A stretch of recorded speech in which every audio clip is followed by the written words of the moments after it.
So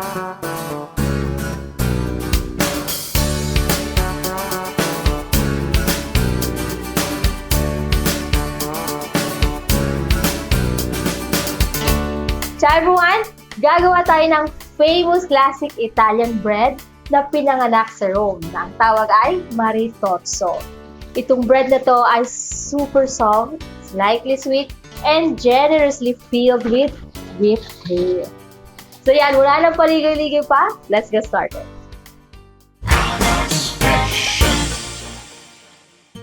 Sa mixing bowl, ilagay ang harina. Ang gamit ko ay medium flour with 11 to 12% ng protein. Magtitira tayo ng onte para mamaya sa pag-knead. Ilagay ang white sugar at i-combine ito sa harina gamit ang fork.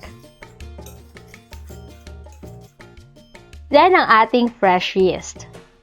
Dudurugin natin ito bago ilagay sa dry ingredients. Pwede kayong gumamit ng active or instant dry yeast. Ilalagay ko ang conversion sa description down below. Next, ilagay na ang wet ingredients. 70 grams ng fresh whole milk. Pwede kayong gumamit ng non-fat milk or any milk na gusto ninyo. 1 tablespoon ng honey.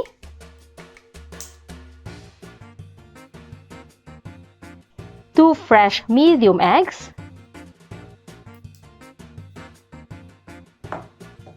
And 1 egg yolk.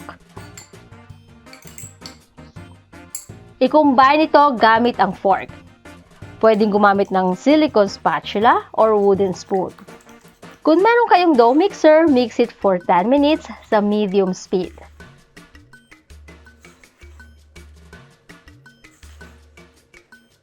Pag nag-form na ang dough, pwede na tayong gumamit ng kamay. Itong dough na ito ay sticky, kaya kailangan ng pasensya.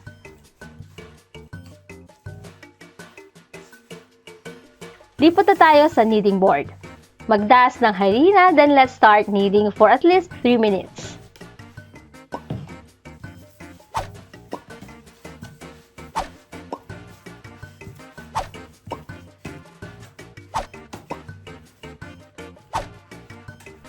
Ilagay na ang salt and fold again.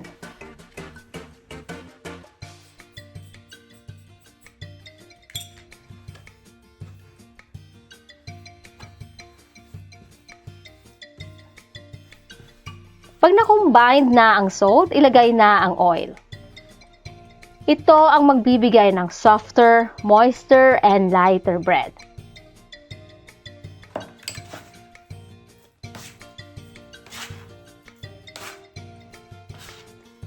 Then, ang room temperature butter for richer flavor and good aroma. Ayan ang dahilan kung bakit ako naglalagay ng oil and butter.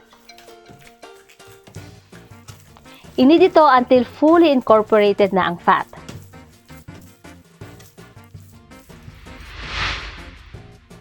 Gagamit tayo ng slap and fold technique. Gagawin natin ito ng 5 to 8 minutes.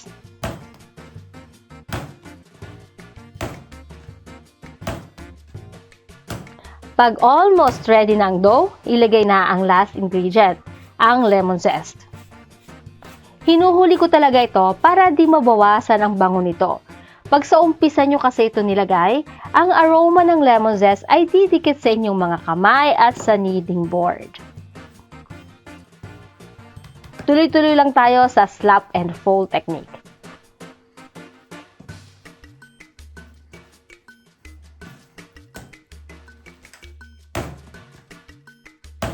Avoid adding too much flour sa pag-knead. Isausaw nyo lang ang kamay nyo sa harina. Parang ganito.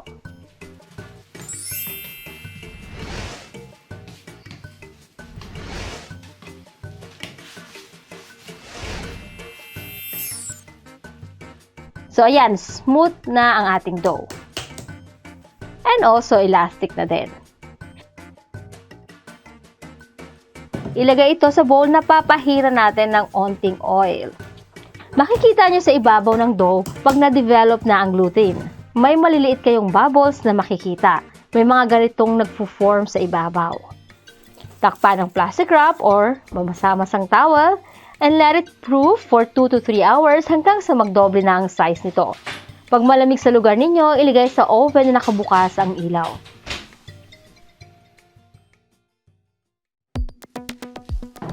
Ready na ang ating dough. Tingnan nyo, napakaganda nito.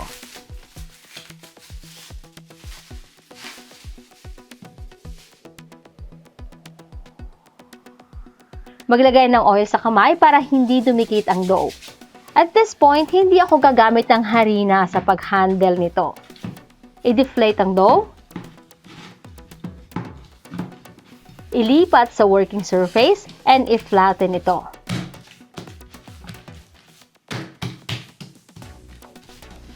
Divide the dough into small pieces.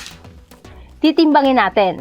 Ang bigat ay nasa 60 grams, pwede din 50 grams. Depende kung gaano kalaki ang gusto ninyo. Bibilugin ito hanggang sa maging smooth na ang surface. Tuloy-tuloy lang tayo hanggang sa matapos. Sa 60 grams, nakagawa tayo ng 12 pieces of maritozzi. Takpan ulit and let it rest for 10 minutes. After 10 minutes, ready na tayong i-shape ulit ito. But this time, gagawin natin itong oval gamit itong scraper. Ito ang original shape ng maritozzi. Pero kung nahihirapan kayo sa ganito, pwedeng circle na lang. Ilagay sa baking pan with parchment paper. Pakita ko ulit sa inyo. Gamit lang ang kamay without scraper.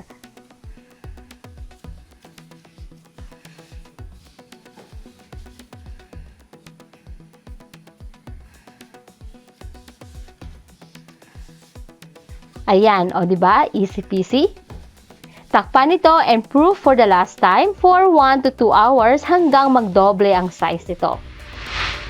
Once doubled in volume, let's prepare our egg wash. Crack 1 egg. Pwede din egg yolk lang ang gamit. Then 2 tablespoons ng milk. Kung walang egg, pwedeng milk lang. Mix well.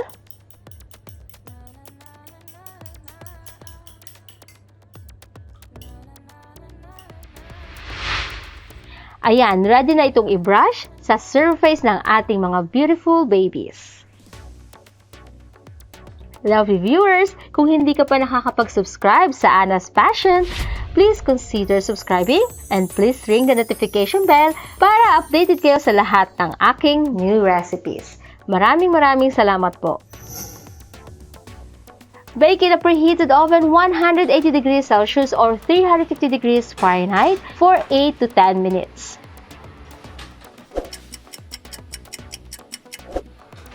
There you have it! Tignan nyo, lovely viewers. Napakaganda ng ating maritozzi.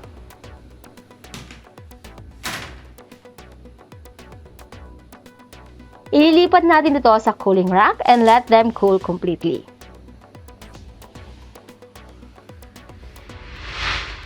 Habang naghihintay, gagawa tayo ng whipped cream or chantilly. Ilagay ang heavy whipping cream sa bowl. Mix for 1 minute. Pag slightly frothy na, add your icing sugar. Mix again until soft peaks forms for about 2 to 3 minutes. Reminder, ang whipping cream is at least 35% ang fat content. The higher, the better.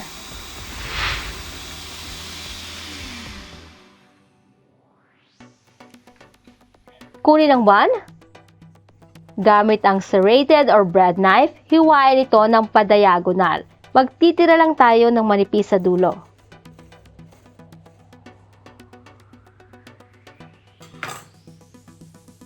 Look, so soft and fluffy.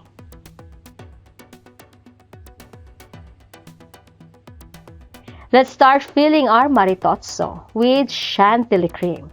Make sure marami kayong ilalagay, yung siksik na siksik talaga yung loob niya. Tanggalin ang excess cream gamit ang spatula.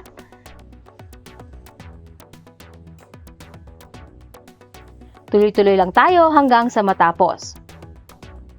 Naalala ko ng bata ko, usong-uso yung buns or pandesal na pinapalamanan ng ice cream. Nakatikim na ba kayo niyan, guys? Ang sarap-sarap niyan. Ayan ang ating Pinoy Maritotso version. And syempre, linisin din natin ang gilid-gilid gamit pa din itong spatula.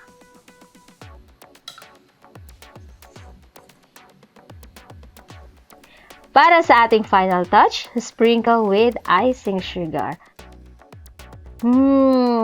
Delicioso.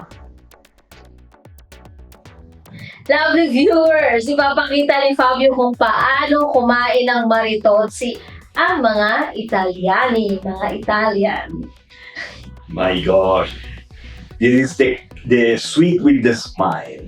Yes. Yeah, we should have the chocolate actually to design the teeth. No? It's not original.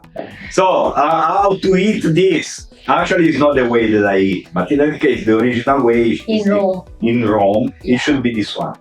You have to take the maritozzo like this, and then to bite the maritozzo when the panna touch your nose is correct the way to eat. Okay? Is So you need Wow. to dirt your nose.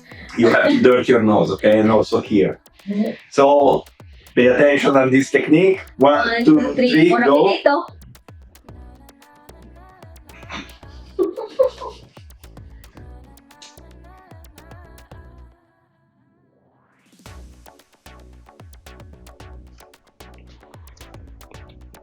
Delicious. Buonissimo. Thank you for Ciao. watching. Ciao for now. Ciao.